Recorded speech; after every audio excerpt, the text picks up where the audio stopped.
menjelaskan proses berdirinya dan sistem pemerintahan. Pemerintahan Islam dimulai pada saat Nabi Muhammad hijrah ke Madinah. Nabi ke Madinah sebagai strategi pengembangan Islam. Nabi Muhammad SAW menjadi kepala negara saat hijrah ke Madinah karena pemerintahan oleh para wakil suku. Di awal pemerintahan Nabi Muhammad SAW, beliau membangun masyarakat Yasrib atau Madinah. Beliau juga mendirikan masjid, membentuk persaudaraan antar kaum Muhajirin dan juga kaum Ansor, membentuk persahabatan dengan pihak selain Islam, membentuk pasukan tentara. Nabi Muhammad SAW juga membentuk Piagam Madinah atau undang-undang yang merupakan undang-undang pertama negara Islam. Maka dari itu, Nabi Muhammad adalah pendiri negara Islam pertama. Pemerintahan Islam tentang masa ini. Secara garis besar, perjalanan sistem pemerintahan dalam tubuh umat Islam setidaknya dapat kita bagi menjadi 4 model pemerintahan. Yang pertama, pemerintahan Rasulullah SAW. Pemerintahan dipimpin langsung oleh Rasulullah SAW. Jika ada masalah, selalu ditanyakan kepada Rasulullah. Kemudian Rasulullah SAW memberi solusi dan juga jawaban atas permasalahan tersebut. Yang kedua, pemerintahan Khulafaur Rasyidin.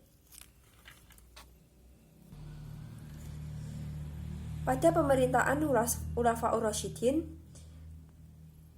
pemerintahan tidak bermewah-mewahan, dilakukan dengan sederhana, dan jika ada permasalahan diselesaikan dengan musyawarah dan juga mufakat.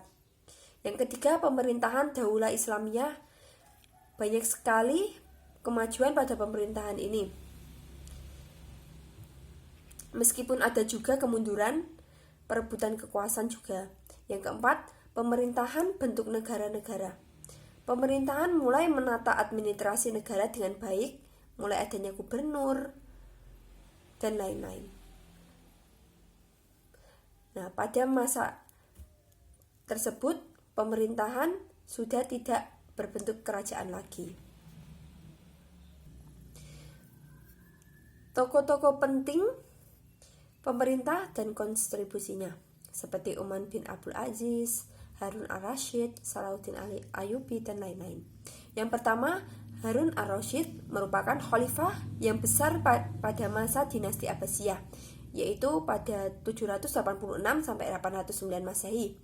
Masa pemerintahannya adalah masa keemasan bagi Islam, khususnya di kota Baghdad. Baghdad menjadi salah satu pusat ilmu pengetahuan di dunia. Kontribusinya yang pertama, membangun kota Baghdad menjadi pusat ilmu pengetahuan. Yang kedua, mendirikan Baitul Hikmah dan Majelis Al-Muzakarah. Yang ketiga, membangun sarana pendidikan kesenian, kesehatan, dan perdagangan, serta menciptakan kesejahteraan rakyat. Yang kedua, Umar bin Abdul Aziz, yang merupakan khalifah ke-8 pada masa Bani Umayyah, yang membawa Islam menuju kejayaan.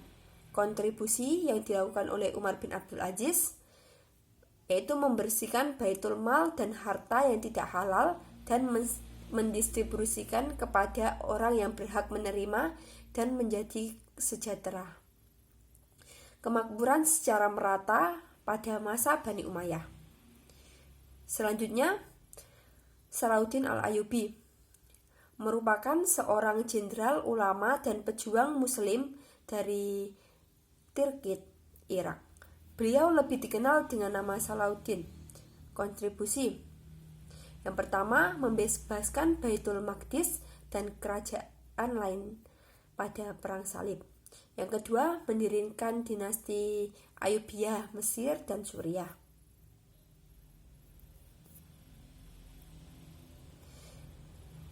Perkembangan kebudayaan dan tokoh-tokoh. Perkembangan kebudayaan Islam pada bidang pendidikan Munculnya ilmuwan hebat, pendidikan diperhatikan pemerintah, lahir ilmu-ilmu baru, tokonya Al-Farabi, Ibnu Sina, dan lain-lain. Pada bidang ekonomi, perbaikan sistem perpajakan mulai mengenal mata uang, perluasan perdagangan, terus sosial menjadi lebih toleran dan tidak memandang sistem kasta. Tokonya Salahuddin Al-Ayyubi. Masa keemasan dan kemunduran Islam. Kejayaan Islam selama dinasti Abbasiyah mencapai puncaknya pada masa Khalifah Harun ar-Rasyid